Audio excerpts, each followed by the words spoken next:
دیکھیں چوہی صاحب بالکل بڑے ایک تو سب سے پہلے آپ نے نکات بڑے اہم اٹھائے. ایک تو جو قومی اسمبلی میں نشستیں کم ہیں وہ بھی بڑا اہم پوائنٹ ہے. پھر جو اسٹریٹجک لوکیشن ہے بلوچستان کی, دیکھیں اس وقت اگر جیو پالیٹکس کی بات کی جائے, بلوچستان کیونکہ جو بہت سارے لینڈ لاک کنٹریز ہیں سینٹرل ایشیا کے, ان کے لیے گیٹ وے ہے. پھر گوادر پورٹ کی, اس کے ساتھ ساتھ CPEC, one belt one road, یہ تمام وہ پروجیکٹس ہیں جن کا سینٹر پوائنٹ بلوچستان ہے. اس کے ساتھ ساتھ جس طرح آپ بتا رہے تھے منرلز کے حوالے سے ایک بہت زیادہ رچ وہ صوبہ ہے. اس کے علاوہ ریکوڈک, سینڈک, یہ تمام چیزیں وہاں پر موجود ہیں. اور دیکھیں اللہ تعالیٰ نے بہت زیادہ ہمارے ملک اور اسپیشلی بلوچستان کو بہت ساری اس طرح کی چیزوں سے وہ نواز رکھا ہے. لیکن اب آپ پوچھتے ہوں گے یہ تمام چیزیں بھی موجود ہیں, اتنی زیادہ ایفرٹس بھی ہو رہی ہیں, تو پھر پرابلم کیا ہے؟ دیکھیں دو پرابلم تو چوہی صاحب نے بتا دیے. ایک تو اس کی جو اسٹریٹجک لوکیشن ہے, انڈیا انوالو ہے ڈیفینیٹلی, وہ تو یہاں پہ کوئی بھی ایسی ویسی چیز ہو تو اس کے تانے بانے جا کر انڈیا ہی ملتے ہیں. اس کے ساتھ ساتھ کچھ اور فورن انوالومنٹ بھی ہے, کیونکہ جو چائنا کو کنٹین کرنے کی جو پالیسی ہے ویسٹرن کنٹریز کی, وہ ایکچولی ساری بیٹل فیلڈ انہوں نے وہیں پہ بنائی ہوئی ہے. لیکن credit goes to our security forces اور اسپیشلی جو ہماری ایجنسیز ہیں. اب آپ جس طرح گلزار امام شمبے کا جو آپریشن تھا وہ ایک ملک میں نہیں تھا, دو ملک میں نہیں تھا, تین ملک میں نہیں تھا, اسے کئی ممالک کراس کر کے جس میں فضائی, زمینی اور بحری راستے استعمال کیے گئے. اس میں کتنے زیادہ ہمارے جو اہلکاروں نے حصہ لیا, وہ تو ایک زبردست ہو گیا. ایک ریسنٹ ہسٹری کے اندر وہ کہا جاتا ہے کہ دی موسٹ سوفسٹیکیٹڈ جو آپریشن جو ہے وہ اچھا وہ اس طرح کا آپریشن کبھی ہوا ہی نہیں ہے. آپ کو انٹرسٹنگلی بتاؤں, ایک دفعہ موساد نے اس طرح کا ایک آپریشن ایک ملک میں کیا تھا, ایک ہی ملک میں, مطلب ایک ملک کراس ہوا تھا خالی, اور اس میں بھی جو پورے امیگریشن والے تھے وہ ان کے اپنے تھے. ایسا آپریشن وہ بھی نہیں کر سکے. تو یہ بہرحال جو اس طرح کی جو فورن ایڈ کے ذریعے چکر لگا وہاں چمن بارڈر کا, کیونکہ چمن بارڈر جو ہے وہ ظاہر ٹریڈ کے حوالے سے وہ ایک بڑا اس کا کی کردار ہے. کیا دیکھا, کیونکہ اکثر جو خبریں وہاں سے سننے کو ملتی ہیں, جو لوگ بھی وہاں پہ جاتے ہیں, اس کی مینجمنٹ کے مسائل رہے ہیں. ہر دوسرے دن کو خبر آ جاتی ہے کہ لڑائی جھگڑا ہو گیا, چمن بارڈر بند ہو گیا. ظاہر ہے پھر وہ میلوں وہاں پہ جو دونوں اطراف کے اوپر ٹریفک بند ہو جاتی ہے, ظاہر ہے وہ کاروبار افیکٹ ہوتا ہے. اب کیا صورتحال آپ نے دیکھی وہاں پہ؟ اب ایک ریسنٹلی اگر آپ وزٹ کریں چمن بارڈر کا, وہ ایک بڑا زبردست کراسنگ پوائنٹ بن گیا ہے, اور وہاں پہ بڑے منظم طریقے سے مختلف لائنز بنائی گئی ہیں, خواتین کے لیے الگ, بچوں کے لیے الگ, ویزا نیشنلز کے لیے الگ. وہ جو ایک ایکچولی وہاں پہ یہ بھی سسٹم ہے جو دونوں طرف رہتے ہیں بارڈر کے, وہ پورا دن, کچھ لوگ ایسے بھی ہیں جو 3 4 دفعہ بھی بارڈر کراس کرتے ہیں, جن کے پاس جو لوکل ہیں اس چمن بارڈر کے. افغانستان والی سائڈ سے بھی ان کا ایک ہوتا ہے وہ تذکرہ اس کو کہتے ہیں, اور ہمارا شناختی کارڈ ہے. ہمارا ذرا اچھا سسٹم ہے, کمپیوٹرائزڈ ہے.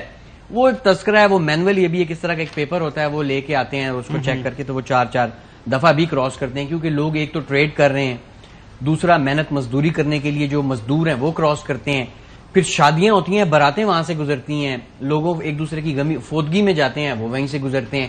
تو ایک بڑا ایک مسئلہ ہوتا تھا وہاں پہ. لیکن اب بڑا زبردست سسٹم ہے ہمارا, ایف آئی اے کا وہاں پہ الگ کاؤنٹر بنا ہوا ہے. جس طرح امیگریشن چیکس ایئرپورٹس پہ ہوتے ہیں, وہاں پر بھی جو ہے وہ بڑا زبردست سسٹم ہے. اچھا کیونکہ یہ سارا سسٹم جو چمن بارڈر کا ہے نا, وہ ہماری ایف سی کے پاس ہے, اور بڑا زبردست میکینزم بنایا ہے. اس کے ساتھ ساتھ وہاں پہ ایک نیا سسٹم ٹریڈ کے حوالے سے انسٹال کیا جا رہا ہے, اسے آئی ٹی ٹی پی کا کہتے ہیں.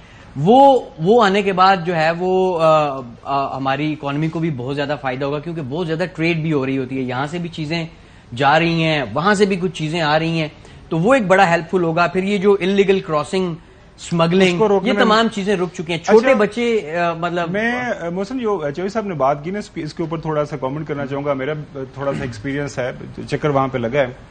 یہ کافی زیادہ چوہی صاحب اس کے اوپر ماضی کے اندر بھی بات ہوتی رہی ہے, اور ہمارے جو خاص طور پر پولیٹیکل کامنٹیٹرز ہیں, پولیٹیکل سائنٹسٹ ہیں, وہ یہ بات کرتے رہے ہیں. اور آپ نے بھی وہاں پہ جا کے لوگوں سے بات بھی کی, اور آپ نے سوال بھی وہاں پہ یہ اٹھایا کہ ہم کیا دیکھتے ہیں کہ سارے نہیں لیکن اکثر جو وہاں سے جو ایم این ایز ہیں بلوچستان سے, کوئی کراچی میں بیٹھا ہوا ہے, کوئی کسی اور سیٹل ایریا کے اندر بیٹھا ہوا ہے, اسلام آباد میں بیٹھا ہوا ہے, پتہ چلتا ہے الیکشن ہو گیا, وہ ان کا زیادہ تر ٹائم آگے پیچھے دائیں بائیں گزرتا ہے. لہٰذا the number of national assembly seats وہاں پہ بڑھانے کی ضرورت ہے. دا نمبر آف وہاں پہ provincial assembly seats, devolution of power والی بات ہے نا, جس طرح وہاں پہ جو لوکل گورنمنٹ کا سسٹم ہے اس کو بہت افیکٹولی وہاں پہ جو کرنے کی ضرورت ہے, تاکہ لوگوں کی انگیجمنٹ جو پولیٹیکل انگیجمنٹ ہے وہ بہتر انداز سے آگے بڑھے, لوگوں کی اونرشپ ہو. کیونکہ یہاں سے ہوتا کیا ہے, یہ جو کرپشن کے حوالے سے میں ضرور آپ سے پوچھنا چاہوں گا کہ ہم نے دیکھا آغاز حقوق بلوچستان جو ہے جب پیپلز پارٹی کی حکومت آئی تھی, چودھری صاحب آپ کو یاد ہوگا 2008 کے اندر پروجیکٹ چلا اور بلینز آف روپیز وہاں پہ گئے, لیکن جو ہے اس کا اس طرح اثر نہیں ہوا. تو کرپشن جو ایک تاثر ہے. نہیں خاور صاحب, جی جو صاحب وہ ایک چیف منسٹر صاحب اس کو ہٹانے چاہتے تھے. جی وہ ان کا نام کے ساتھ نواب بھی اور میر بھی دونوں لگتے ہیں, اور آخر میں بھی اچھا وہ نہیں, تو ان کے پرنسپل سیکرٹری کو بلایا تو اس کے بعد انہوں نے استعفیٰ دے دیا اور نہ کارروائی کی ہے. یار لوٹ مار کو جب آپ کنڈون کریں گے, جب آپ چوری ڈاکہ جو ہے اس کو رواج دیں گے, اور عام آدمی جن کی آبادی جو ہے بہت کم ہے, میں کہتا ہوں کہ ایک ایک شخص کو بھی 1-1 لاکھ تنخواہ پر رکھ لیا جائے وہاں, تو پھر بھی کوئی اتنا مسئلہ نہیں ہے. لیکن حرام ہے وہ اپنی لوٹ مار, اپنے حلوے مانڈے, تو فرصت ملے تو they will pay any attention to the common man of Balochistan اور پنجاب اور لاہور. جی کرپشن پہ کیا آپ کی آبزرویشن؟ دیکھیں گومن صاحب, بہت سارے یہ ایشوز تو دیکھیں ہیں, یہ یہاں یہ ہر جگہ پہ ہیں, یہ کوئی خالی وہاں کے نہیں ہے. لیکن کرپشن کا میں آپ کے ساتھ ایک رپورٹ شیئر کرنا چاہتا ہوں. ٹرانسپیرنسی انٹرنیشنل کی رپورٹ ہے آج سے 3-4 سال پہلے کی بلوچستان کے حوالے سے. چوہدری صاحب ادھر کوئی اس رپورٹ میں لفظ کرپشن نہیں استعمال کیا گیا, کوئی تھیفٹ نہیں استعمال کیا گیا, لفظ استعمال کیا کہ جی 85% جو بجٹ ہے وہ لوٹ لیا جاتا ہے. تو جہاں پہ 85% یہ ہو جائے تو وہاں پہ آپ کو پتا ہے گھروں سے کروڑوں روپے نہیں نکلے.